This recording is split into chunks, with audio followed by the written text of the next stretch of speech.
Ladies and gentlemen, you'll never believe it. Sexton didn't crash in the playoffs. Let's go ahead and roll the intro and get into it.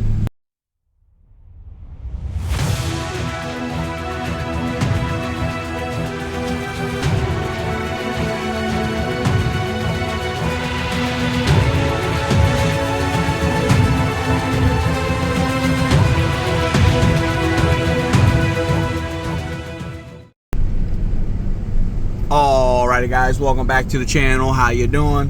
Hope all is well.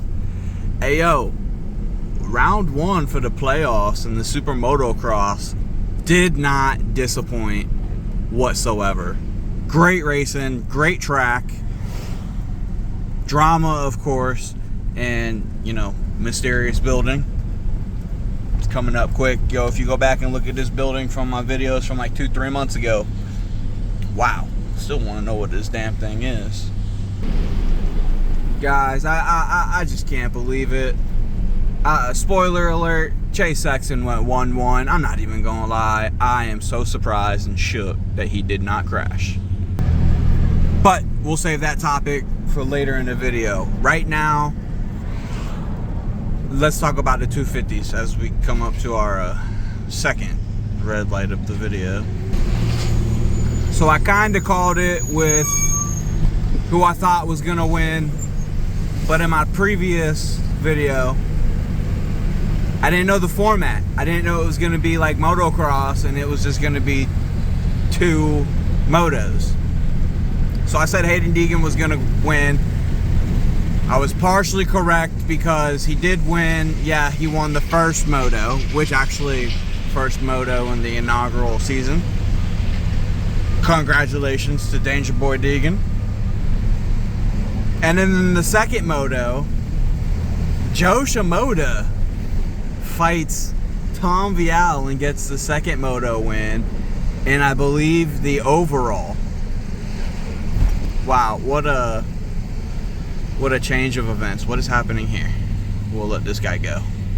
Yeah, come on, you got it. Yeah, so Hunter Lawrence, yeah, you got it, buddy. Come on. Hunter Lawrence didn't have a good jump in any of the motos, and in fact crashed, I believe, twice in the first moto, and then on the start of the second moto, he went down as well. But he never quit. He never gave up, and he still fought and made his way through the pack. I don't know what he finished, what his overall was, but it definitely throws the points all in a loop now, I guess. Dude, just crazy racing. RJ Hampshire crashed too, I believe, in the first moto. It was crazy watching the motos because Kawasaki has so many riders on the field, and there was just a pack of them in each moto. There was just a pack of them working their way through the pack. It was just, wow, whole bunch of Kawasaki's out there. At least 3 or 4 of them in a pack. And then Joe Shimoda riding for Kawasaki takes the second moto win. So overall, the 250s, great race. Like I said, the track was crazy. They had a whole split lane that like one lane went under the over and under, and then obviously the other lane went up and over, and then they came back to each other, kind of like a little snake, 2 snakes intertwining. Great racing. Now before I get to the 450s, I just want to say we are blessed right now with Jason Wygant being our host. Thank God. I was wondering who's going to be the host, and you know, kind of already figured it was going to be Ricky Carmichael, which I ain't gonna lie, get him out the damn booth. I'm just gonna say that. And then James Stewart, I kind of figured he would be there, but I had no idea that Jason Wygant was going to be one of the hosts as well. That to me, I really enjoyed. like I just want to say we're blessed.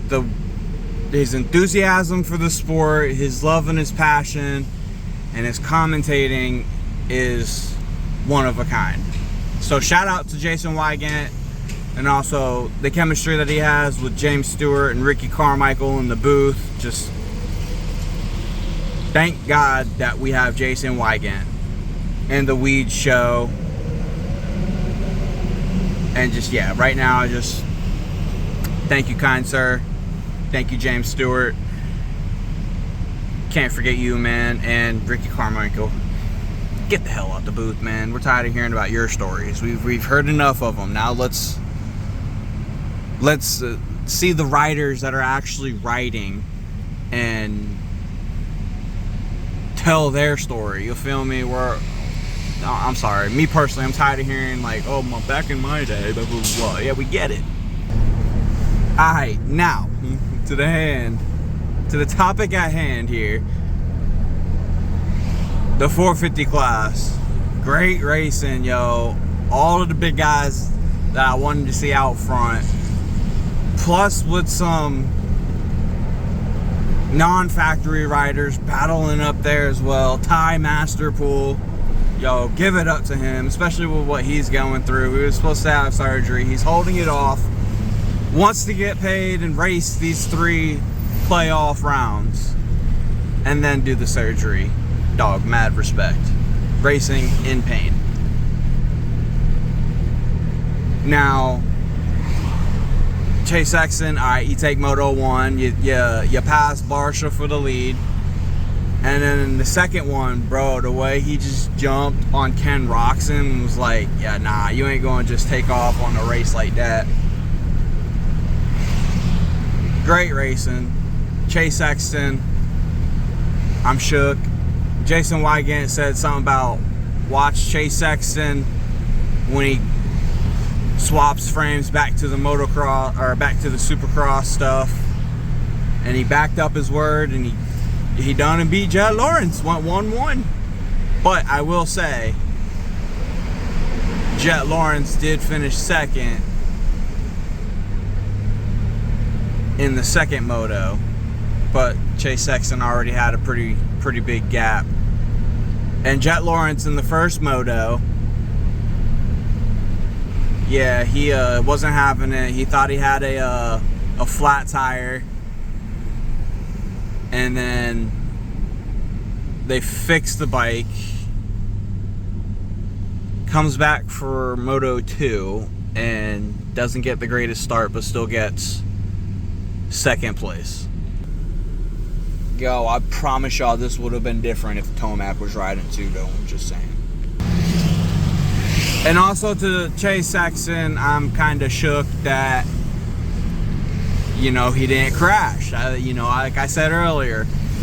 And this is kind of like a good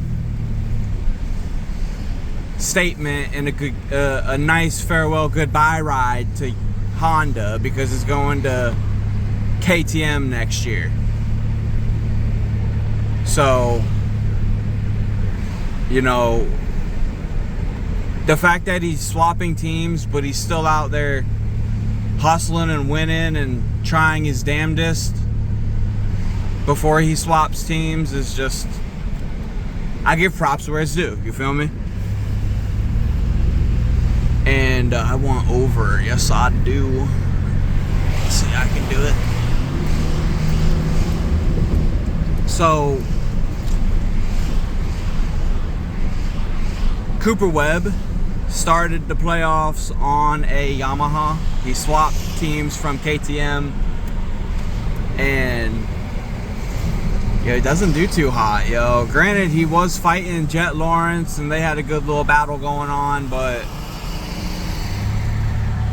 I don't know. I mean, I kind of was expecting a little bit more from Cooper Webb, but at the same time, I ain't gonna lie, I'm not the biggest Cooper Webb fan, so I don't know what the hell happened there. And also, the points. So the way the points work is your round one playoff points, you get your regular points. And then the second playoff race, the points are doubled. And then the third and final round of the playoffs, the points are tripled. So it's kind of like right now where like the points don't matter right now, because the next 2 playoff rounds, they double and triple. So like the playoff round was just to like set everybody straight. I don't know, it just it's a lot going on with the whole playoff points. I haven't looked up where anybody stands. I will do that before the next video, before the next playoff race. But yeah, great racing. And I believe also they're racing in the Coliseum for the 3rd and final round. I don't know, one of them, first one or the second one. I don't know, I feel like it's about to get dicey. I kind of feel like Ken Roxon owns one to Chase Sexton, because that pass was kind of it definitely was a statement from Chase Sexton, I will say that. But yeah, the fact that the points are doubled and then tripled, it's going to be interesting. It's definitely going to be interesting. Like and subscribe for more though. Hope you guys enjoyed this little episode. Driving vlog in Pinellas County, Florida. Hope you guys have a great day. I'll see you in the next one. Peace.